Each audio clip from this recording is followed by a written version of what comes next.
우리가 일평생을 살아가면서 아버지 하나님 주님 앞에 수많은 기도 제목을 가지고 나아가지만 하나님 주의 얼굴을 내게 비춰주시옵소서.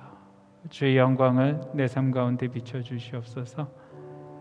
하나님 이 기도를 날마다 하게 하여 주시옵소서. 우리의 삶이 늘 항상 그 하나님의 영광 가운데 거하기를 사모합니다. 이 시간 이 예배도 하나님 우리가 그 영광 가운데 나아가기를 소망합니다. 특별히 예수 그리스도의 그 보혈의 공로를 의지하여 담대히 우리가 주의 보좌 앞에 나아갑니다. 하나님 지성소 깊은 곳에 믿음으로 나아갑니다. 하나님 우리의 심령이 하나님과 대면하는 시간들 되게 하여 주시옵소서. 하늘의 위로와 하늘의 도전을 받게 하여 주시고 주의 말씀으로 세워지게 하여 주시옵소서. 이 시간 주의 음성을 듣기를 원하오니 우리 성령님께서 말씀하여 주시고 우리로 깨닫게 하여 주시고 이 진리의 말씀으로 우리가 살아가게 하여 주시옵소서. 우리 주님을 의지하고 모든 말씀 우리 주 예수 그리스도 이름으로 기도합니다. 아멘. 로마서를 우리가 크게 두 부분으로 나눌 수가 있습니다. 크게 1장부터 11장까지와 또 12장부터 16장까지 나눌 수가 있습니다. 첫 번째 부분 1장부터 11장은 교리적인 부분을 설명을 하고 있습니다. 그리고 두 번째로 12장부터 16장은 구체적으로 우리가 삶 가운데 어떻게 살아가야지 되는지에 대한 윤리적인 부분들을 설명을 하고 있습니다. 앞부분에 있는 교리 부분의 가장 중요한 주제는 죄인인 인간이 의로우신 하나님과 어떻게 관계를 맺을 수 있는가라는 질문입니다. 죄인인 인간이 의로우신 하나님과 관계를 맺을 수 있는 방법은 바로 그 죄의 문제를 해결하는 것입니다. 그럼 어떻게 이 죄의 문제를 해결할 수 있을까요? 하나님은 레위기서를 통하여서 여러 가지 제사 제도를 자세하게 말씀해 주셨습니다. 하나님 앞에 죄를 범했을 때 하나님께서 말씀하시던 대로 제사를 드렸습니다. 그리고 1년에 한 번 대속죄일에는 대제사장이 모든 민족의 죄를 다 하나님 앞에 가지고 가서 하나님 앞에 고하고 죄사함을 받은 절기들이 있죠. 우리가 이미 알고 있는 것처럼 예수님께서 이 땅 가운데 오신 목적도 바로 저와 여러분의 이 죄의 문제를 해결하기 위해서입니다. 예수님은 우리의 죄를 대신하여 십자가에서 죽으셨습니다. 예수님의 피값을 통하여서 우리 모든 죄는 사함을 받았습니다. 로마서 8장 1절로 2절은 분명하게 말씀하고 계십니다. 그러므로 이제 예수 그리스도 안에 있는 자에게는 결코 정죄함이 없나니 이는 그리스도 안에 있는 생명의 성령의 법이 죄와 사망의 법에서 너희를 해방하였음이니라 라고 선포하고 있습니다. 예수님을 진정으로 믿는 우리는 죄사함을 받았고 의롭다 함을 얻었습니다. 이것이 복음입니다. 그러면은 은혜로 죄사함을 받고 의롭다 함을 얻은 우리는 어떻게 하나님 앞에 살아가야지 되는가라는 질문을 던지게 됩니다. 바울은 오늘 본문 12장에서부터 거기에 대한 이야기들을 합니다. 오늘 본문 로마서 12장 1절로 2절 말씀 우리 다 같이 한 목소리로 합독하도록 하겠습니다.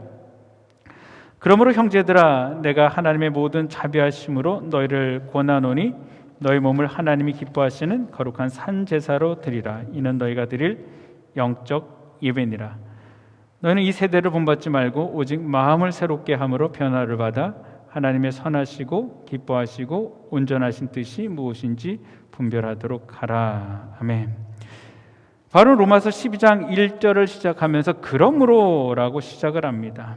앞에서 말씀드렸던 것처럼 구원은 값없이 주시는 하나님의 선물입니다. 로마서 3장 34절에요. 그리스도 예수 안에 있는 속량으로 말미암아 하나님의 은혜로 값없이 의롭다 하심을 얻은 자들 되었느니라 라고 이야기하고 있습니다. 에베소서 2장 8절로 9절에도요.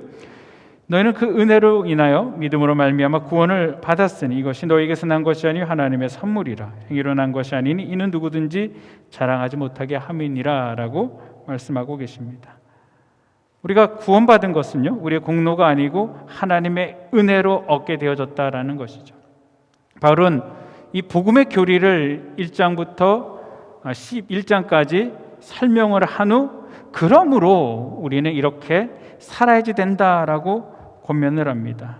바울은 본문에서 그리스도인이 이 땅에서 어떻게 살아야지 된다라고 고면하고 있습니까? 우리의 몸을 하나님께서 기뻐하시는 거룩한 산 제사로 드려야지 된다라고 이야기하고 있습니다.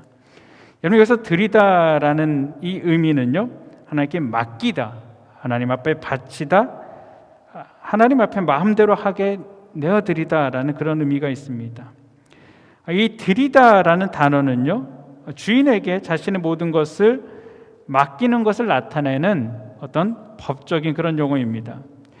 이것은 하나님만이 유일한 나의 주인 되심을 깨닫고 하나님의 마음대로 나를 사용하실 수 있도록 나 자신을 온전히 하나님 앞에 내어드리는 것을 말하는 것입니다. 하나님께 나를 내어드림 중심에는 나를 향하신 하나님의 은혜에 대한 감사가 있습니다. 은혜와 감사가 있기 때문에 나를 하나님께 기쁨으로 드릴 수 있습니다. 여러분, 다른 종교처럼 우리가 하나님 앞에 드린다라는 것이 두려움으로 드리는 것이 아닙니다. 또한 내가 무엇인가를 하나님께로부터 얻기 위하여서, 신의 기분을 좋게 하기 위하여서 내가 하나님 앞에 드려짐도 아닙니다. 저와 여러분이 하나님 앞에 드리는 이 드림은 구원에 감격하여서 자원하는 마음으로 하나님 앞에 드려라 라고 바울은 권면하고 있는 것입니다. 그럼 바울은 하나님께 무엇을 어떻게 드리라 라고 말씀하고 계십니까? 바울은 우리의 몸을 하나님께서 기뻐하시는 거룩한 산 제물로 드려라 라고 말씀하고 계십니다. 구약시대에 하나님을 예배할 때에는 반드시 흠과 점이 없는 순전한 제물로 제사를 드렸습니다. 흠과 점이 있는 제물은 하나님께 드릴 수가 없었습니다. 제사장이 다 검사를 하고 흠과 점이 있는 것은 드리지 못하도록 하였습니다. 지금 우리가 흠없는 제물로 하나님 앞에 드리지는 못하지만 바울은 구약의 제사 때 드렸던 제물과 같이 지금 하나님께 예배를 드리는 우리의 몸이 하나님께서 기뻐 받으시는 거룩한 산 제물이 되어야지 된다라고 이야기하고 있습니다. 여러분, 하나님께서 예배자의 몸, 예배자의 삶이 거룩한 산 제물이 되어질 때 그 예배를 받으십니다. 우리가 생각할 때 아주 근사한 음악이나 아주 은혜스러운 설교나 아주 하나님께 드리는 헌물들을 통하여서 하나님께서 받으신다라고 생각을 하는데, 물론 하나님께서 그것을 통하여서 받으시죠. 하지만 그 가운데 예배자의 헌신된 모습이 없다라면은, 삶이 없다라면, 아무리 근사한 음악으로 하나님 앞에 올려들어도, 아무리 인간이 귀에 듣기 좋은 이야기를 한다 할지라도 하나님께서는 기뻐 받으실 수 없다라는 것이죠. 그렇다면 우리가 어떻게 하면은 하나님께서 기뻐 받으시는 구별되어진 삶, 하나님께서 기뻐 받으시는 거룩한 산 제물로 우리 자신을 드릴 수 있을까요? 첫째, 우리가 구별된 삶, 거룩한 제물로 하나님이 기뻐하시는 예배자가 되기 위해서는 우리의 삶이 이 세대를 본받지 말아야지 된다라고 이야기하고 있습니다. 여러분, 이 말씀은 성경 전체에 걸쳐서 하나님께서 하나님의 백성들에게 주시는 명령입니다. 하나님께서 모세를 통하여서 이스라엘 백성들에게 레위기 18장 3절에 다음과 같이 말씀을 하십니다. 너희는 너희가 거주하던 애굽 땅의 풍속을 따르지 말며 내가 너희를 인도할 가나안 땅의 풍속과 규례도 행하지 말라라고 이야기합니다. 또 예수님께서 산상수훈을 통하여서 바리새인과 이방인들의 잘못된 경건에 둘러싸여 있는 제자들에게 저희를 본받지 말라라고 이야기하는 것입니다. 믿는 우리는 주변 환경에 따라 몸의 색깔을 바꾸는 카멜레온 같아서는 안 된다라는 것이죠. 과거나 지금이나 세상은 물질 만능주의가 만연해 있습니다. 여러분, 돈이면 다 된다라고 생각을 합니다. 가치의 중심에는 항상 돈이 있습니다. 우리가 하나님 앞에 기도하면서도 어떻습니까? 때로는 우리 통장 잔고에 예금이 좀 돼 있으면은 은혜가 그냥 물밀듯 찾아오죠.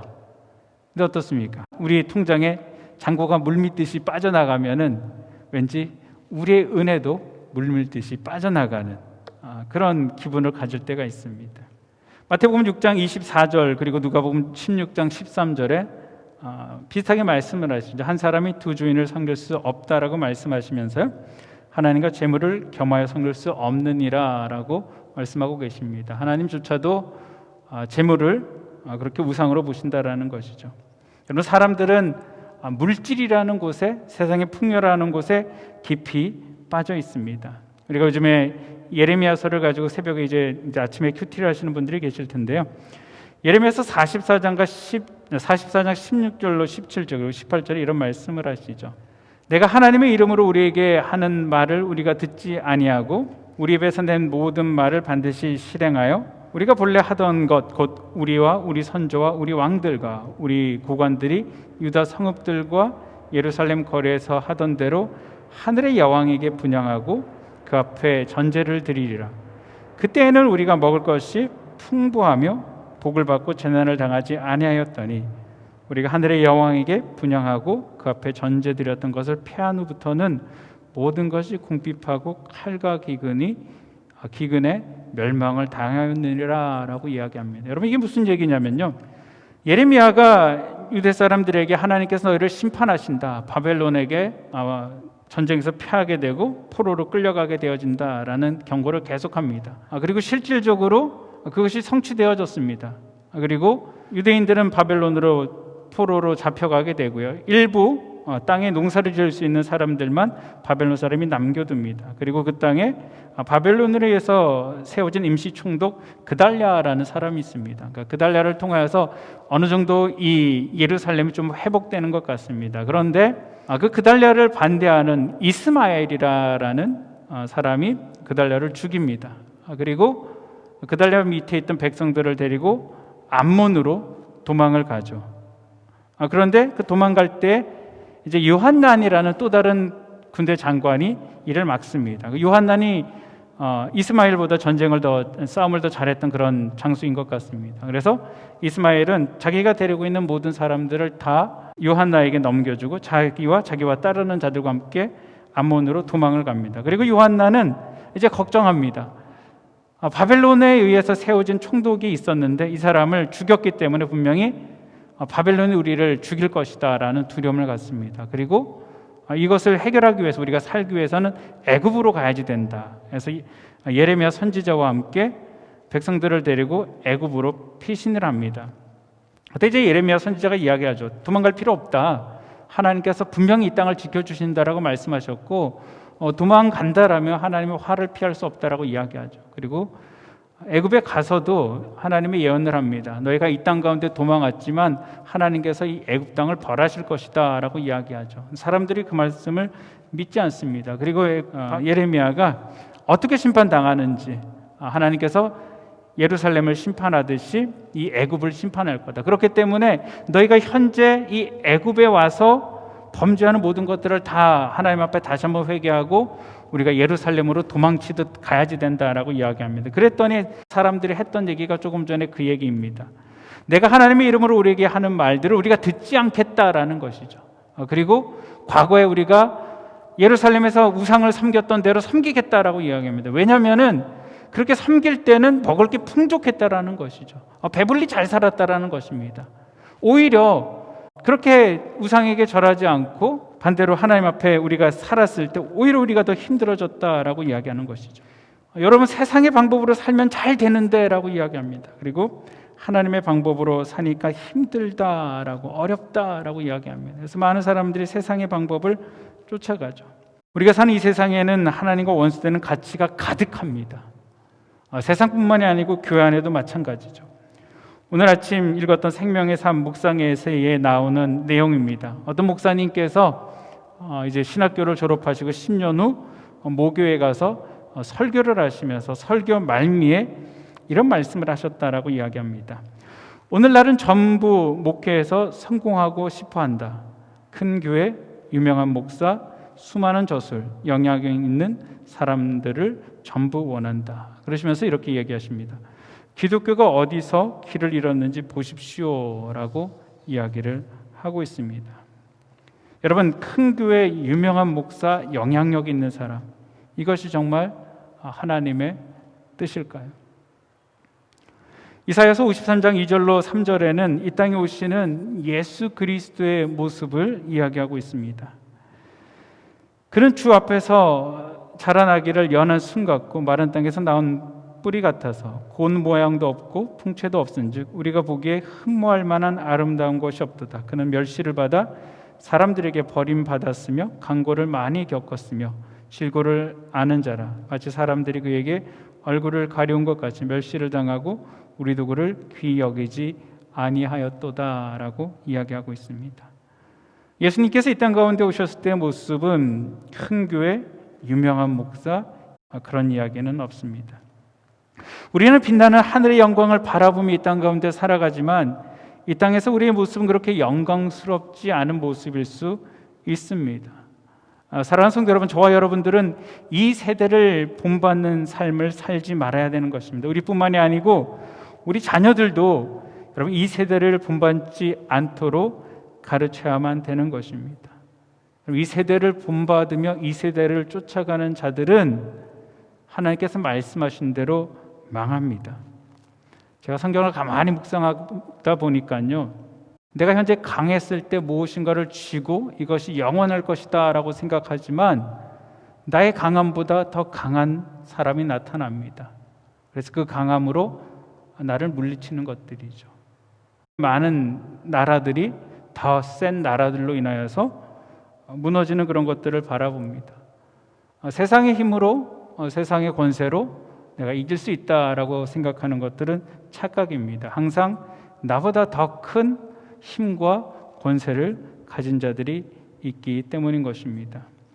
그렇기 때문에 우리들은 죄악된 세상의 세대를 쫓아가는 것이 아니고 믿음의 사람들의 발자취를 바라보며 그 발자취를 쫓아가는 삶을 살아야만 되는 것입니다. 뿐만 아니고 저와 여러분들이 그 믿음의 발자취가 되어야만 되는 것입니다. 믿음의 걸음을 걸어 나가야지 되는 것들이죠. 여호수아 24장 15절에 여호수아는 이렇게 이야기하죠. 오직 나와 내 집은 여호와를 섬기겠노라 라는 것이죠.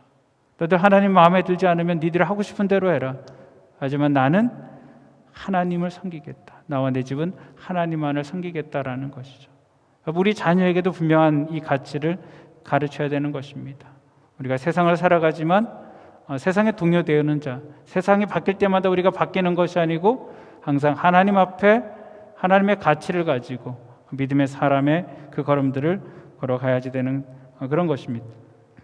우리가 구별된 삶, 거룩한 제물로 하나님 앞에 기쁨 되는 예배자가 되기 위해서는 둘째로 우리의 마음을 날마다 새롭게 하여 날마다 변화된 삶을 살아야지 된다라는 것입니다. 성도가 하나님께 합당한 삶을 살기를 원한다라면 우리의 내적 본능이 변해야만 되는 것입니다. 하나님의 자녀가 되어서 우리는 그 죄의 결과인 영원한 심판, 사망에서 벗어났습니다. 그러나 여전히 우리 안에는 그리고 우리 주변에는 죄의 유혹들이 도사리고 있는 것입니다. 여러분, 죄의 유혹은 우리의 마음을 통하여서 들어옵니다. 아담과 하와가 선악과를 보았을 때 그들이 처음부터 그 선악과를 보고 흔들렸던 것이 아닙니다. 여러분, 선악과는 아시는 것처럼 동산 한 귀퉁이에 숨겨져 있는 나무가 아니었습니다. 선악을 알게 하는 이 열매의 나무는 동상 중앙에 있는 그런 나무였습니다. 때문에 아담과 하와는 매일매일 그들이 그 나무를 볼 수밖에 없었습니다.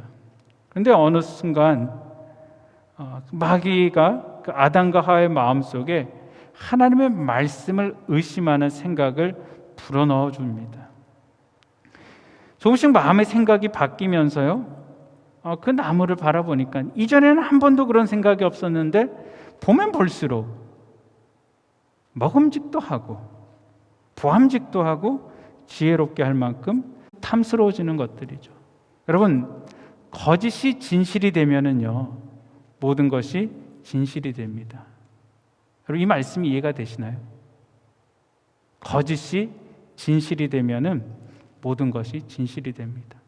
어떤 사람이 나에게 거짓말을 하는데 그 거짓을 내가 진실로 받아들이는 관계가 되어지면요, 그 사람이 무슨 얘기를 해도 진실입니다. 그렇기 때문에 다른 말을 들으려 하질 않죠. 왜 많은 사람들이 사기꾼에게 사기를 당하겠습니까? 왜 많은 사람이 나쁜 사람들에게 마음을 뺏기겠습니까? 거짓된 것들조차도 진실되게 들리니까요.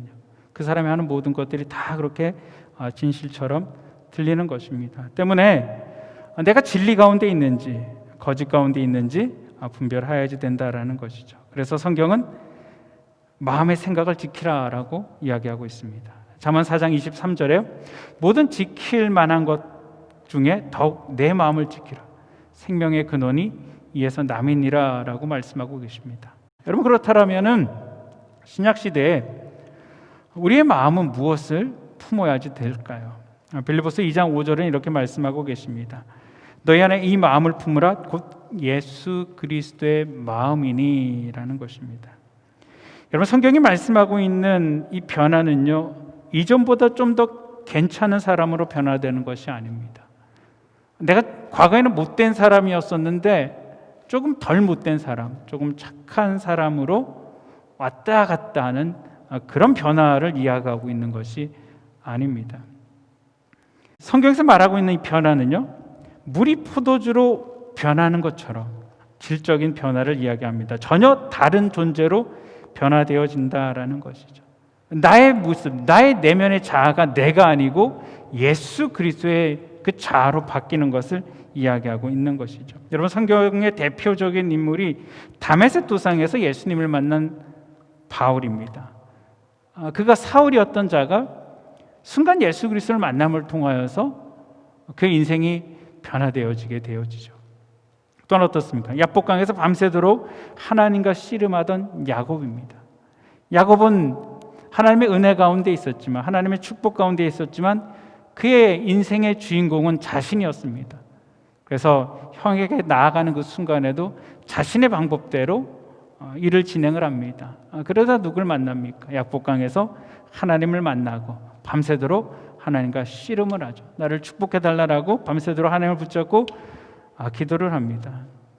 하나님께서 그의 엉덩이를 치시고요.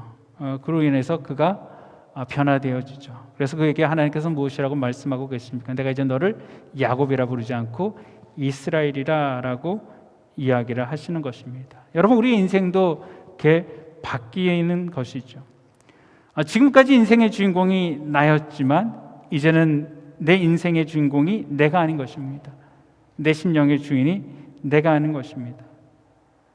나의 모든 것들을 다 하나님 앞에 내려놓는 것이죠. 한순간 주인의 자리가 바뀌는 것입니다. 내 삶의 주인이 하나님이 되십니다. 내 마음의 왕의 자리를 하나님 앞에 내어드립니다. 내 삶의 운전대를 하나님 앞에 내어드립니다. 여러분, 나의 자리가 하나님께로 옮겨졌다라는 것을 우리가 어떻게 알 수 있을까요? 때로는 우리 인생 가운데 힘들고 어려운 일들이 찾아왔을 때 우리가 하나님 앞에 소원을 아뢰죠. 하나님 앞에 기도를 하죠. 여전히 내 삶의 주인이 나였을 때는 어떻습니까? 어쨌든 하나님, 내 소원대로 해주세요. 내 뜻대로 되게 해주세요. 기도하고 금식하면서도 내 뜻과 내 생각을 내려놓지를 못합니다. 하나님 안 들어주면 죽을 거예요. 땡깡을 쓰는 것이죠. 그러나 내 생각의 주인이 바뀌어졌을 때, 내 인생의 주인이 바뀌어졌을 때 우리는 하나님 앞에 어떤 기도를 드립니까?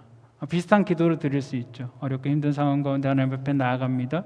하나님 앞에 기도합니다. 그러나 우리의 기도는 바뀌죠.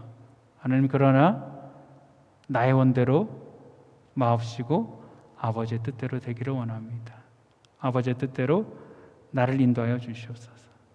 하나님 원하시는 대로 나를 인도하여 주시옵소서. 내가 그 뜻 가운데 나아가기를 원합니다 라고 고백하는 것이죠. 여러분, 이 삶이 바로 주인이 바뀌어 되어진 그런 삶입니다.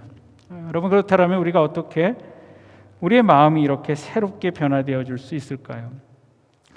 사람의 힘과 사람의 노력으로는 되지 않습니다. 어떻게 할까요? 해봐서 너무나도 잘 알죠. 인간의 노력은 항상 그 자리입니다. 마치 그리스 신화에 나오는 시스포스의 돌과 같은 것들이죠. 시스포스는 지하 세계 어느 높은 산 길목에서 커다란 둥근 바위 하나를 산 정상까지 끌어올려야만 되는 것입니다. 그런데 잠깐 동안에 그 돌은 다시 바닥으로 떨어지죠. 그가 낑낑대고 올려놓지만 다시 산 밑으로 굴려 떨어지는 것입니다. 여러분, 이것이 인간의 노력입니다. 우리의 변화, 물론 우리의 변화를 위해서는 사람의 노력이 필요하지만 절대 사람의 노력만으로는 되어지지 않는다라는 것입니다. 여러분, 변화는 성령께서 우리 안에서 하시는 것입니다. 성령님은 주님을 알기 원하고 또 주님을 위해서 일하고자 하는 사람에게 관심이 있습니다. 때문에 성령님은 주님을 알기를 원하는 사람에게 주님을 보여주시죠. 요한복음 15장 26절에 내가 아버지께로부터 너희에게 보낼 보혜사 곧 아버지께로부터 나오시는 진리의 영이 오실 때 그가 나를 증언하실 것이다 라고 이야기합니다. 또한 성령님은 성도를 가르치고 말씀을 생각나게 하시죠. 여러분, 하나님께서는 저와 여러분을 하나님의 자녀로 부르시며 성령님을 우리 안에 함께 하도록 하셨습니다. 그리고 성령님께서는 우리 안에 인격적으로 우리를 예수님을 닮아가도록 만드신다라는 것이죠. 로마서 8장 16절에 성령이 친히 우리의 영과 더불어 우리가 하나님의 자녀인 것을 증언하신다라고 말씀하고 계십니다. 내가 우리 부모님의 자녀인 것을 어떻게 알 수 있습니까? 물론 법적으로 그렇게 얘기하죠. 하지만 가장 확실한 건 무엇입니까? 부모님이 그거를 증거하는 거죠. 내가 너를 낳았어, 내가 너를 키웠어, 내가 증인이야 하는 것이죠. 마찬가지로 성령님이 우리 안에서 성령이 우리를 낳았다라는 것을 증언해 주시죠. 그것을 통하여서 우리가 예수님을, 하나님을 믿게 되어지는 것입니다. 뿐만 아니고 성령님이 우리 안에 계셔서 우리와 연계하시면서 우리를 예수님을 닮아가도록 만드십니다. 때문에 저와 여러분들은 성령님을 잘 알아야만 되는 것입니다. 여러분, 성령님은 인격체이십니다. 성령님은 감성을 가지고 계십니다. 그렇기 때문에 성령님은 환영하는 곳에 임하십니다. 성령님은 환영하지 않는 곳에 임하시지를 않습니다. 그리고 그렇기 때문에 저와 여러분들은 항상 성령님을 사모해야만 되는 것입니다. 성령님을 간구해야만 되는 것입니다. 그리고 우리가 성령님의 음성 가운데 귀를 기울여야지 되는 것들이죠.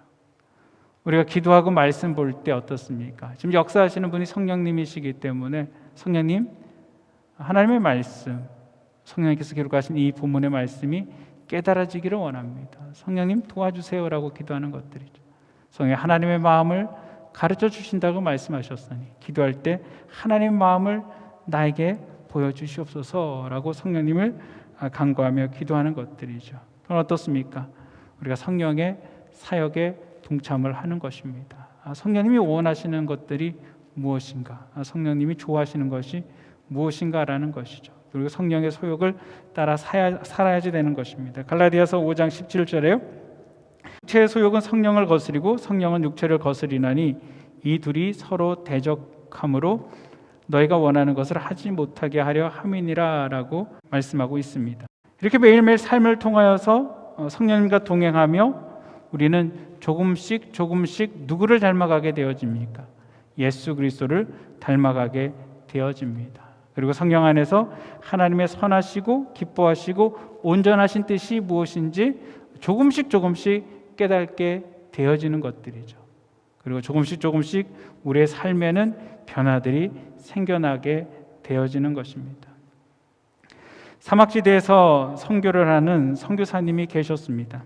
이 선교사님이 사시는 집은 풀 한 포기, 나무 한 그루가 없는 불모지에 살고 계셨습니다. 그런데 어느 날 선교사님의 사모님께서 부엌 바로 뒤쪽에서 아름다운 꽃이 활짝 핀 것을 보고 야, 이거 기적 같은 일이 생겼다라고 생각을 하셨습니다. 그런데 이 기적이 어떻게 일어난 일일까 생각해 보다가 기적이 일어난 이유를 발견을 하셨습니다. 그것은 무엇이냐면은 이 사모님이 설거지를 하실 때마다 설거지한 물을 뒤뜰 같은 장소에 매일 가서 버리셨습니다. 늘 같은 장소에 이 물을 내버리게 되어지니까 어느 순간 토양이 바뀌게 되어집니다. 그리고 그곳에 한 씨앗이 바람에 날아와 떨어졌고 그것이 어느 날 갑자기 아름다운 꽃으로 피어난 것입니다. 동일한 기적이 우리 교회 안에도 있습니다. 제가 이제 본당에서 예배를 드리거나 오피스에서 일을 끝난 다음에 집을 이렇게 걸어가다 보면은요, 우리 승만홀 처마 밑에 있는 아스팔트를 보게 되어지면은 거기가 기적의 장소입니다. 여러분, 여기도 비가 자주 오니까요, 비가 오고 그 빗물이 처마 끝에서 이렇게 떨어지는 데가 있습니다. 그럼 참 신기한 게요, 그 떨어지는 빗방울에 아스팔트가 조금씩 갈라집니다. 그리고 어디서 날아왔는지 모를 작은 씨앗들이 그곳 가운데 떨어지게 되어지고요, 어느 날 갑자기 그곳에서 녹색의 작은 식물들이 올라오게 되는 것입니다. 사랑하는 성도 여러분, 하나님의 성령이 우리 가운데 들어오게 되어지면은 우리는 성장을 합니다. 하나님의 생명이 들어가면은, 성령이 그 안에 들어가게 되어지면은 아스팔트 같이 딱딱한 곳, 사막 가운데서도 꽃이 피고 생명이 자라나는 것입니다. 우리가 하나님의 은혜를 깨닫고 하나님의 사랑에 감사하며 우리가 주를 위해 살기로 작정하고 내 삶을 하나님께 드리기로 작정하고, 정말 바울의 권면처럼 너희 몸을 하나님이 기뻐하시는 거룩한 산 제물로 드리라, 이는 너희가 드릴 영적 예배니라 라고 말씀하신 그 권면을 우리가 깨닫고요, 매일매일 성령의 음성에 귀를 기울이고 매일매일 말씀 가운데 우리를 살피게 되어질 때요, 여러분, 내 생각을 관찰하시기를 바랍니다. 과연 내 생각이 지금 어디에 있느냐라는 것이죠. 그리고 내 생각이 세상을 향하지 아니하도록 여러분 관리하시기 바랍니다.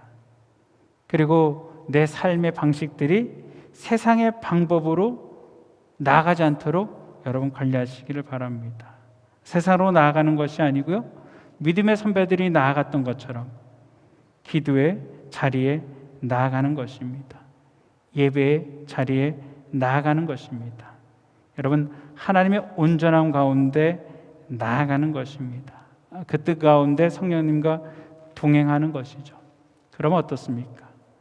내 안에 계신 성령님이 작은 나의 순종함을 통하여서 일하시는 것입니다. 조금씩 생명이 내 안에서 자라나게 되는 것이죠. 한 걸음 한 걸음 더 예수 그리스도를 닮아가는 것입니다. 많은 사람들이 그런 질문을 합니다. 과연 변화되어질 수 있을까라는 것이죠. 저 사람도 변화되어질 수 있을까? 목회를 하면서 많은 그런 고민들을 하게 되어지죠. 노력하고 수고하고 헌신해도 변화되어지지 않는 그런 모습들을 바라보면서 과연 될까라는 것입니다. 여러분, 답은 간단하죠. 사람으로서는 할 수 없다라는 것입니다. 사람의 힘으로는 돌을 굴려놔도 그 돌은 다시 그 자리로 돌아오는 것들이죠. 하지만 내가 성령님을 의지하고 성령님 앞에 순종하며 내 삶을 드렸을 때 하나님께서 그 돌을 들어 옮기신다라는 것이죠. 저와 여러분을 하나님께서 기뻐하시며 하나님이 원하시는 곳에 세우심을 여러분 믿으시기를 바랍니다.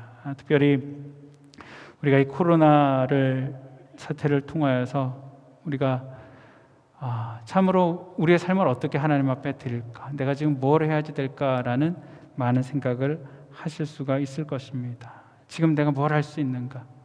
여러분, 우리가 할 수 있는 것은 바울이 이야기했던 것처럼 다시 한번 내 구원에 감격하며 하나님 앞에 내 삶을 드리는 것입니다. 내가 예배자로 나아가는 것들이고요, 내 삶 가운데, 내 생각 가운데 세상의 것들을 다 성령 안에서 제거하는 것입니다. 내려놓는 것입니다. 그리고 힘들지만 성령의 인도하시는 대로, 성도에게 원하시는 대로 그 가운데 순종하는 것입니다.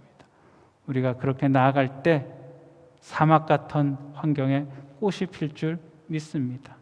아스팔트에서 아무것도 살 수 없는 것 같은 그런 환경 가운데서도 우리 하나님의 생명을 그곳 가운데 세우실 줄 믿으시기를 바랍니다. 기도하시겠습니다. 사랑과 은혜가 많으신 아버지 하나님 감사를 드립니다. 아버지 하나님, 참으로 우리를 부르시고 아버지 우리에게 아름다운 계획을 가지고 계신 주님, 그 하나님 앞에 우리가 온전한 예배자로 주님 살아가기를 원합니다. 하나님, 흠없는 제물로 아버지 앞에 우리의 삶을 드리기를 원합니다. 하나님, 이 삶을 위하여서 아버지 하나님, 우리가 세상을 쫓아가는 자들 되어지지 않게 하여 주시옵소서. 세상의 방법대로 살아가지 아니하도록 주여 도와주시옵소서. 그것을 위하여서 우리 마음을 살피는 자, 날마다 성령 안에 거하며 성령의 인도하심대로 살아가게 하여 주시옵소서. 그러면서 하나님의 온전하신 뜻을 발견하고 늘 항상 그 뜻 가운데 거하며 하나님의 평강 가운데 거하게 하여 주시옵소서. 개인의 삶과 가정과 교회가 그 안에 거하기를 원합니다. 우리 주님을 의지하고 모든 말씀 우리 주 예수 그리스도 이름으로 기도합니다. 아멘.